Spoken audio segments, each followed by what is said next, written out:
Take 20 million. Make sure this stays in focus. All right. Hi everyone. My name is Monica and I want to start this channel just because I think that there needs to be more hope out in the world. So if any of you know who Father Mike Schmitz is, at one point he was talking about the difference between having hope versus like being an optimist. And he was talking about how like optimism can kill us because we get this like mentality of like, oh, well, everything's just gonna be fine, you know, like it's all gonna work out, it's all gonna be fine, it's all gonna be okay. And it's those kinds of people that end up being more disappointed when something doesn't end up okay, when something bad happens, when their lives are turned upside down. They're like, what? I thought everything was supposed to be fine. But that's not the same thing as having hope.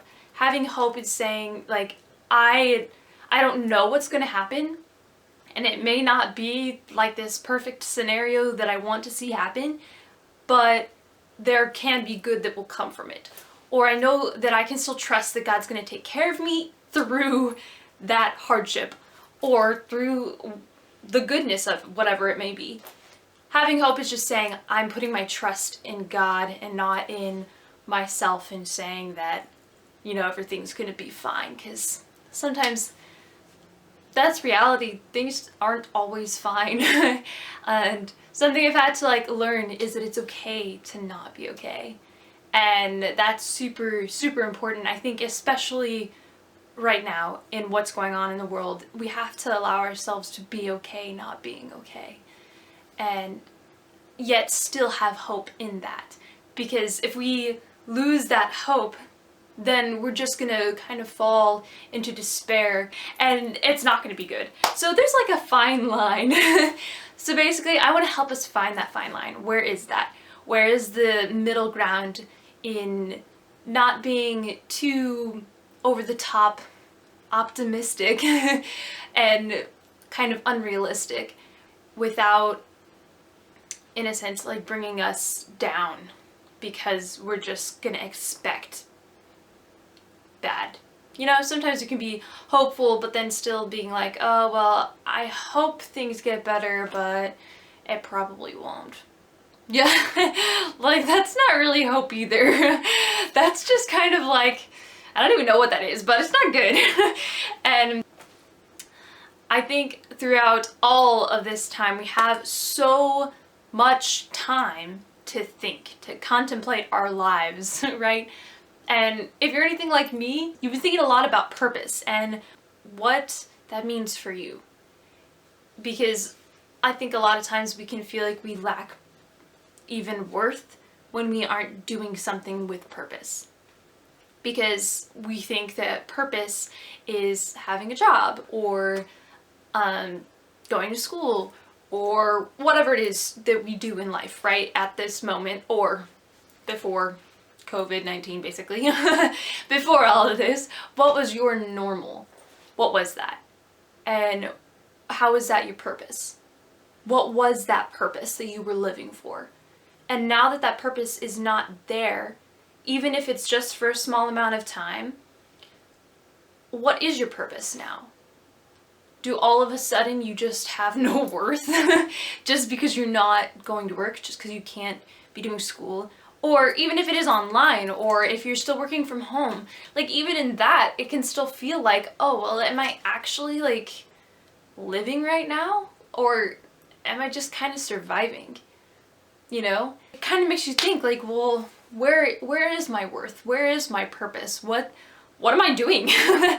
Like, it makes you start thinking about, once life does get started again, is your purpose just all of a sudden, is your worth just all of a sudden gonna come back because now you can go back to your work, or now you can go back to hang out with your friends, or to going to school? Probably not school because summer's coming, but either way, like where do you put your worth? Is it just in what you feel purposeful doing? Because if that were the case, then what about people who can't do those things? people who are really sick and they're bedridden, or people in hospitals, or people with disabilities, or all kinds of different things where they literally cannot physically do those things that you can. Is their value less because of that? Is their value less than yours because they can't do those things? Of course not. Right? We're all made in God's image. We are all good. So if those people who maybe for so long have only ever known not being able to do those things, yet they have worth, what does that mean for us who can do those things, but right now we're not allowed to? We don't have that ability in the moment. Doesn't mean that all of a sudden our worth is just gone, because you are more than just what you can do, and also more than what you just feel like you're doing. A lot of times we think that something is purposeful if we feel purposeful doing it. Like if we feel like, oh, I've just accomplished this, then everything has been perfect, it's been a good day. But I mean, I can look back on my own days these past couple of weeks and in one sense be like, you know, I've not done anything purposeful, because I haven't done these big things that to me seem purposeful and like would give me meaning and would make me feel fulfilled. But it doesn't mean that all of a sudden now everything else that I'm doing is worthless.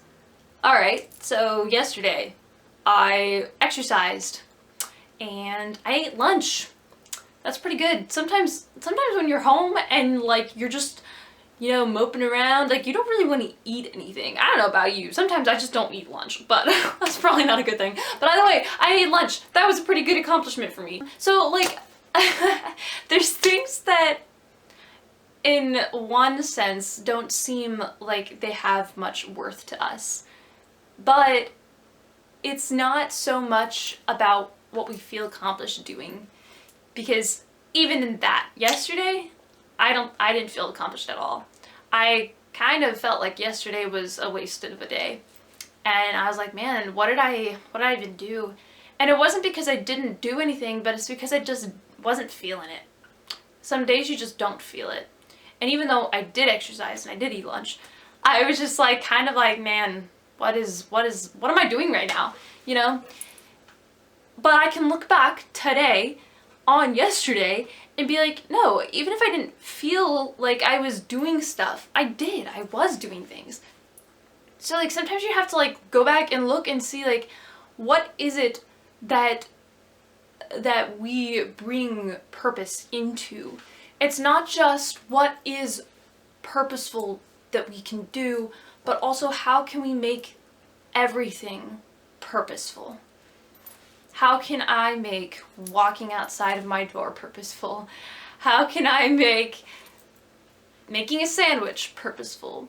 How can I make talking to my siblings purposeful? How can I make literally anything that's not purposeful? I've been saying that word a lot. But how do I give meaning to things that don't feel like they have any? It's in that we can live with that purpose.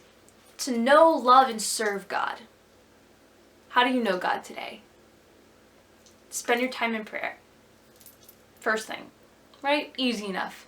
10 minutes, 20 minutes, 30 minutes, 5 minutes if it's too much. Just say, God, I need you. I can't do this. I'm tired of sitting here. Help me to live today, moment by moment. Show me how to do the next right thing. Frozen 2, shout out. Anyway, if you haven't seen Frozen 2, do it. It's actually like super duper amazing. Anyway, so that's to know God, right? To be filled up with Him. Know God, love God. How do we love God? Not just directly, but how do we love Him through other people? Whether it's through a class, an online class, or whether it's through just your friends chatting or whatever, like you're still able to talk to people, right? So that in itself is blessing. So do that. Like, that's beautiful. But how do you love people through that too? How can you still be intentional with people and love God through them? Serve God. Serve God. Okay. How do you serve God when you can't do anything?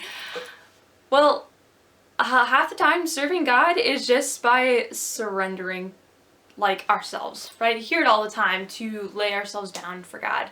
But, like, what does it mean to be a servant? A servant doesn't just do, like, they don't just all of a sudden start doing stuff. First, they have to be told what to do. But to be told what to do, you have to allow yourself to be humbled first. You have to say, okay, I surrender, I give up my will, now it's yours. Now tell me what to do. Basically, like, you have to be able to say, all right, I'm not the one in control. God is, my master is. He's the one that's going to tell me what to do now. And so, to serve God, even in this way, might not be going out and doing these big things. Because maybe right now, the master hasn't told you what to go do yet. Maybe you still need to go to him and say, God, what do you want me to do? And so as long as you're doing those things in whatever way you can, then you're living a life with purpose. Because you already have worth and value in just being who you are without having to do anything. But, like, the extra, I guess, that we can put purpose into is loving and serving God. We overcomplicate it and we think we have to do these big extreme things, but you don't. As long as you're doing those things in your everyday life, then you're doing it. I mean, look at you right now. You're surviving. We have gone over 40 days, probably around 50 days, give or take, of being in shutdown. Yet you're still here, you're still alive, you're still breathing. Like, that is something to celebrate. And that is something to, like, continually have hope in. When we can know that the mountains are behind the clouds that are covering them, that is what gives us hope. Because we don't always see the mountains, and we sometimes only see the clouds that are there in front of them, hiding them. But it doesn't mean that those mountains aren't there just because you can't see them all the time. They're still there, and you have seen them. Think about all the times in your life so far that, like, God has done amazing things, or you've just been blessed, or life has just been good. Like, those mountains still exist, and you've experienced them, you've seen them before. So remember that. Hold on to that image of what those mountains look like, even now, as it seems that you can't see them. No cloud can keep you from remembering and from knowing the good that's behind them. So, yeah, I want to continue to bring hope to the hopeless. Even though, you might say, like, oh, well, I'm not exactly hopeless. Or, I'm not the worst I could be, I'm doing okay. Like, yeah, that's fantastic. Whether you're doing, like, amazing or you're doing terribly. Like, I know that there are always things that we don't always have hope in. Or is really hard to have hope in. Because I know that's very true for me. Like, I try very hard to have as much hope as I can. But even for myself, there's so many things that it's really hard to put hope in. So I want to continually do what I can to, like, share with you guys the truth of what hope is and the truth of the good that comes from that hope and why it's worth continually putting so much into. But yeah, so I would love to keep sharing. If you are willing to keep listening, or if it's something you want to be interested in, feel free to subscribe to my new channel and keep up with these kinds of things. I don't know how often I'll do videos, but I really do want to continue to share these things with you guys. There's quite a lot of different things that I have in mind, so yeah, I'm excited about it. I really, really am. How do I close this? Something that I can leave you with is something that I prayed about a couple of days ago that really caught my attention. Basically is this: if you live as if you must only love, then you'll be able to do so much good. But if you live as if you must only do, then you'll never be able to do the things you want to with love, no matter how good. And with that, I will say goodbye, and I will see you in the next video. God bless. Keep knowing, keep loving, keep serving, keep being joy to the people